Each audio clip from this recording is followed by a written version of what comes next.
এরপর কেউ বলবে না মুশফিক কেন সুইপ শট খেলছে, কেউ আর তখন হয়তো বিরক্ত হবে না তার উপরে। সেদিন অনেকে কান্না ভেজা গলায় বলবে আমাদের একটা অযথা সুইপ শট খেলা ম্যাচ উইনার ছিল, যিনি অসংখ্য ম্যাচ জয়ের নায়ক হিসেবে ছিলেন। এরপর থেকে তামিমকে কেউ খেপাবে না ডট বাবা বলে। সেদিন চিৎকার করে আর কেউ বলতে পারবে না তামিম একটু চালিয়ে খেলো। তখন হয়তো অনেকে আবার বলবে আমাদের একটা ডট বাবা খ্যাত দেশসেরা ব্যাটার ছিল।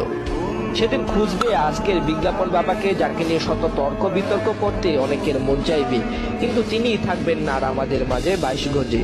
সেদিন আর কেউ প্লেকার্ড নিয়ে হাজির হবে না স্টেডিয়ামে, বলবে না সাকিব ভাই আপনার কাছে একটা সেরা ম্যাচ চাই। আর কেউ একা হাতে গোটা দলের ভরসা সামলাবেন না। 2023 বিশ্বকাপের পর আর কেউ আমাদেরকে পেইন দিবেন না। সময়ের সাথে সাথে পেইন কিলার সেদিন নিজেই হারিয়ে যাবেন। শত চেষ্টা করেও আর সেদিনের পর থেকে আমরা বলতে পারবো না অনেক হয়েছে, এবার বুড়ো রিয়াদ চলে যান। কারণ বলার আগেই সেদিন আমাদের ছেড়ে এই লাল সবুজ জার্সিটা ছেড়ে চিরতরে চলে যাবেন অবসরে।